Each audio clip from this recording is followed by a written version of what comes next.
All right, so I've been hearing a lot about this game, and they saying that it's better than Mario Kart. So I wanted to check out this review that popped up in my More sub than box. just one of the Let's best see what's songs up. in Sonic history, it also feels like a philosophy Sega has taken to heart with Sonic Racing CrossWorlds. Okay. I've spent over 35 Oh, that's hours cool. drifting, Let's cover boosting, colorful. and gathering rings across an excellent set of tracks that span Sonic's 34-year history. Minutes effortlessly turned into hours, perfecting my drifting technique, customizing my vehicles, finding the optimal race Skirt. lines and time trials, and frantically competing with friends to be the Grand Prix champion.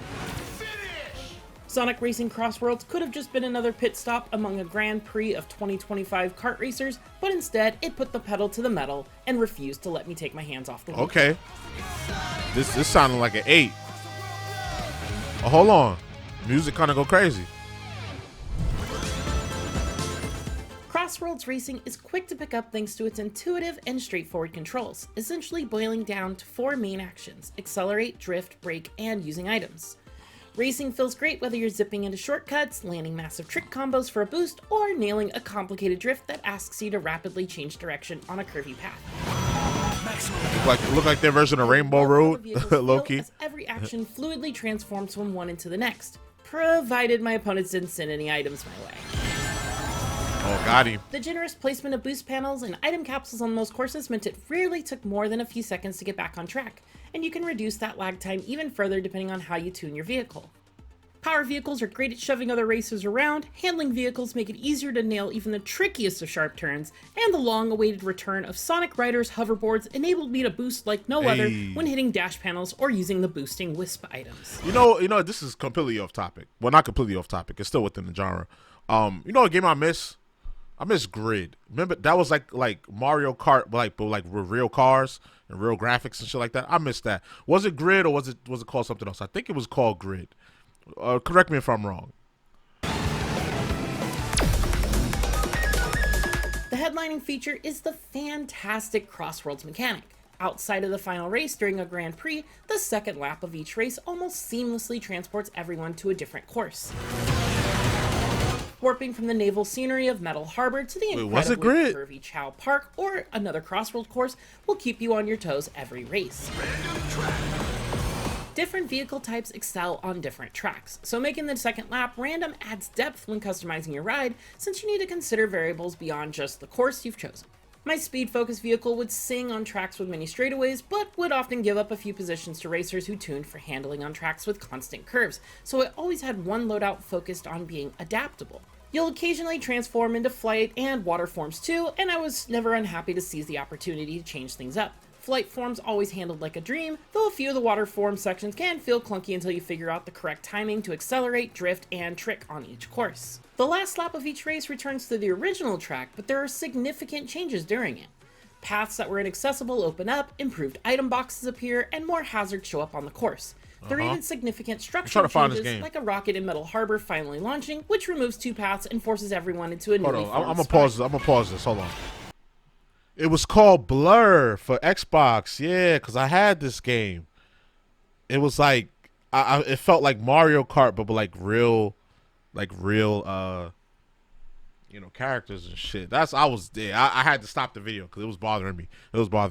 I had to figure that out. So Even not without Grid. the Grid was a CrossWorlds realistic mechanic, racing courses game. available at launch are all Blur. excellent. There are 15 tracks that can only arrive during that second lap, and then 24 main courses for them to show up in, with Coral Town possibly being my favorite. Its looping paths create so many routes that I'm still wrapping my head around which one is the most ideal.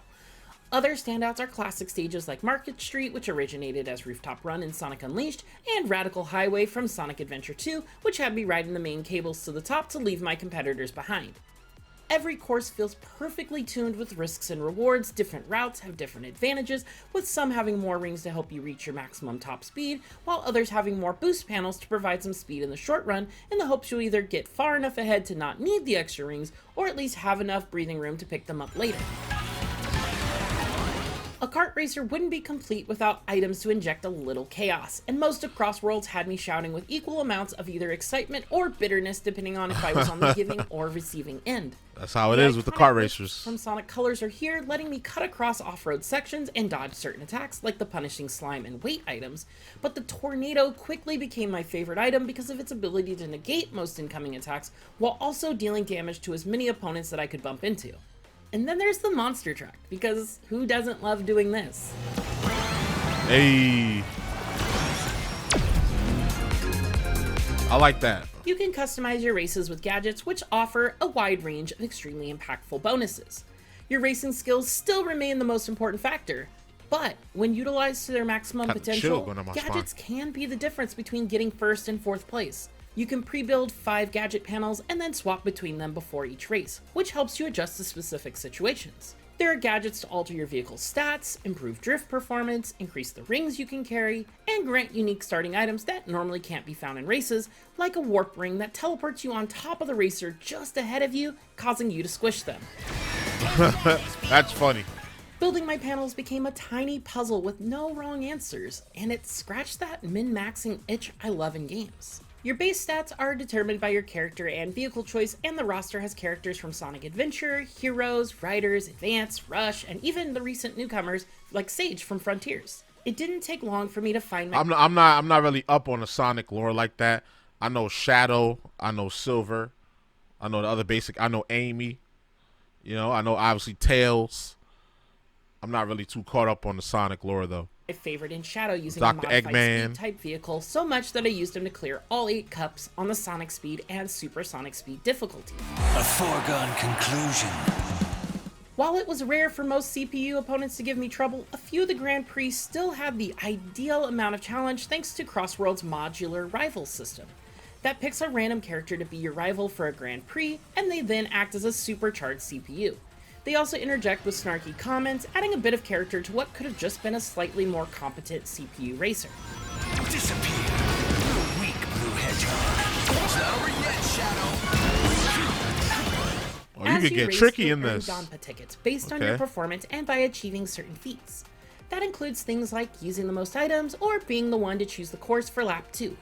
Tickets unlock various car parts for customization options, increasing your friendship with the character, and let you retry a race without resetting the entire Grand Prix, which cuts down on a lot of pointless repetition.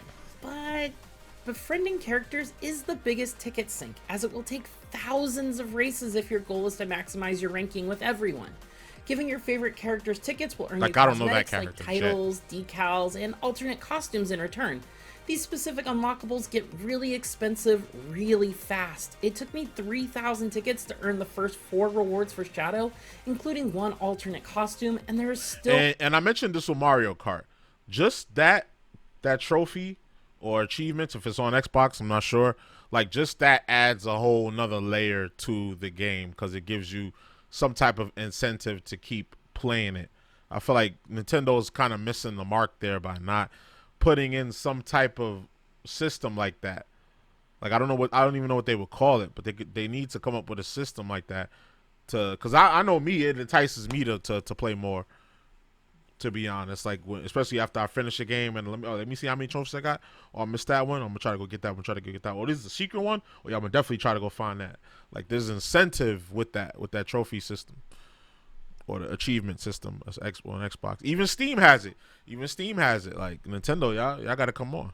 More for me to unlock. It's clear that Sega is hoping this will be a system that keeps you drawn in, but I have mixed. But sorry to rant, but like, it's like with Nintendo, if they can't monetize it, they're not gonna put the effort forth in putting it in the game. So we'll probably never see it. Feelings on this. It gives dedicated fans something to chase. You can customize the whip. Okay. Currently feels a bit too stingy when compared to the cost of unlocking some cosmetics. That sticker shock could get even worse when you consider the fact that new characters are already on the horizon, including Hatsune Miku, Joker from Persona 5, and Ichiban from the Like a Dragon franchise. Okay. All of which have been announced as upcoming free additions. Though as of now, based solely on what's available for Hatsune Miku, they don't seem to have those options. There will also be characters and tracks for SpongeBob, TMNT, and Avatar: The Last Airbender coming as part of the paid season pass. Oh, they're not Sega says playing. it plans to support CrossWorlds with new content like this each month for at least the first year after launch, which is an Nintendo impressive would pace never. given there's already plenty at launch. I see why y'all saying this is better than Mario Kart. When you want to Nintendo would change your pace never. from racing and Grand Prix, one distraction is the race park, which allows you to create custom matches. In addition to the regular 12-player free-for-all race style, there are also special team modes with rules that grant bonuses for grabbing the most rings, colliding with teammates, using the most dash panels, or landing the most item hits on opponents. These modes were a blast with my friends, as they didn't fully rely on who knew the courses the best. It's also something worth playing for a bit, as there are 8 different rival CPU teams to take down that unlock special vehicles you can then customize with other parts. The custom rule set is a standout feature here for local multiplayer too, giving you control over how many races you do back to back, which courses can appear as CrossWorlds second lap, what items appear in item boxes, and the speed and difficulty level while racing. The race park's one drawback, however, is that gadget panels can be overly influential here, and it's a bummer there are no preset default options so friends don't have to build their own from scratch while visiting. There's also a time trial mode, which unexpectedly ended up being where I spent more time than anywhere else. I found myself tinkering with the various car parts and gadgets and rewatching my own Ghost to see what I could change or where I could improve. I guess that's what happens when you put the most enticing thing possible as the reward: Sonic music. CrossWorlds rarely fails to impress with its nearly 100 unique tracks. The primary songs are excellent, with popular tracks like Radical Highway, Market Street, Ocean View, and plenty others all getting the CrossWorlds treatment. And for you Sonic Adventure 2 fans, don't worry, because Escape from the City is here, but you'll need to clear all 78 time trials with at least an A ranking to unlock it. Another thing where Nintendo missed the mark. I'm sorry to keep talking about Nintendo. We've been talking about this game, but I know they have the Nintendo Music app, but you could at least put the Mario music in the game with some incentive to give people more incentive to play and complete the game. I know they got the little sticker shit, but we not really checking for that. They could have put the music in the game. You have to get S rank or something. You have to finish with a certain time, or in order to get the soundtracks, and then you could just listen to the soundtrack while you have the game loaded. Like, that would have sold the game and definitely made it worth the $70 that y'all was trying to charge, $80, $100 in some reason. Like, I see why y'all saying this is better. I see why.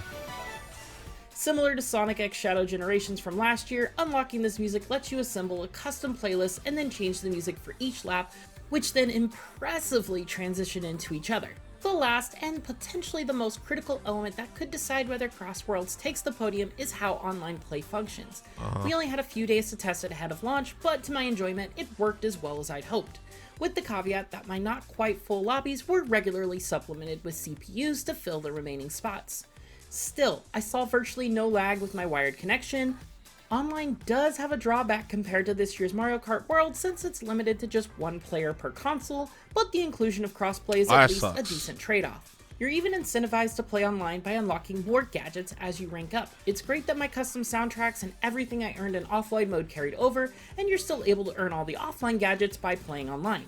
Starting online will leave you at a disadvantage compared to— No local co-op is definitely an L. Like, we got to come on now. 2025, game has been asking for it. A lot of games been providing it. That should just still be a standard.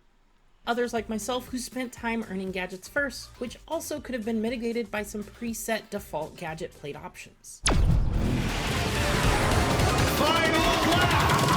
Sonic Racing CrossWorlds is firing on all cylinders with a fantastic roster of 24 of my favorite hedgehogs, foxes, echidnas, and more. The tracks are the best design selection we've ever gotten in any Sonic racing game, and there's a generationally great soundtrack to accompany them. The racing itself feels fast, fantastic, and intuitive, with lots of options to tweak your stats to your preferred playstyle. There are plenty of modes that entertain my friends and me for hours, though I do wish it had the option for split screen when playing online. Oh, that was clutch. Cross-world mechanic is a fantastic idea that keeps each race fresh and is a great way to potentially turn the tables on opponents thanks to a lengthy list of customization options. Sonic Racing CrossWorlds is one that I know I'll enjoy playing an 8 or a 9 to come, crossing the finish line as my I told y'all. I be knowing IG and I be reacting to them for 5 years. For more, check out our reviews of Hollow Knight Silksong or Borderlands 4. And for everything else, stick with IGN. All right, so Sonic CrossWorlds, Sonic Racing CrossWorlds. I seen a lot of people talking about this game, saying that it's better than Mario Kart. And based off looking at this review and from what I've been hearing from friends and gameplay I've been seeing from friends, it's there. You could create a course. Just the fact that it has achievements and trophies. I don't know if it's on Xbox. Gives it an advantage for me because it gives you extra incentive to play the game. Here the course creation, like I was talking about earlier.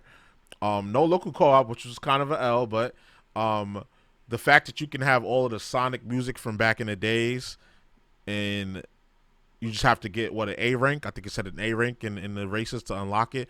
Like, again, it just gives you more incentive. With these kart races, you have to give features that give people an incentive to play it over and over because it's just so repetitive. It's just racing.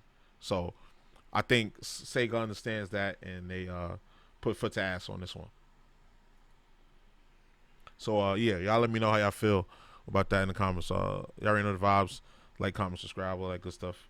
It's your boy JusticeXFalls, and we out. One.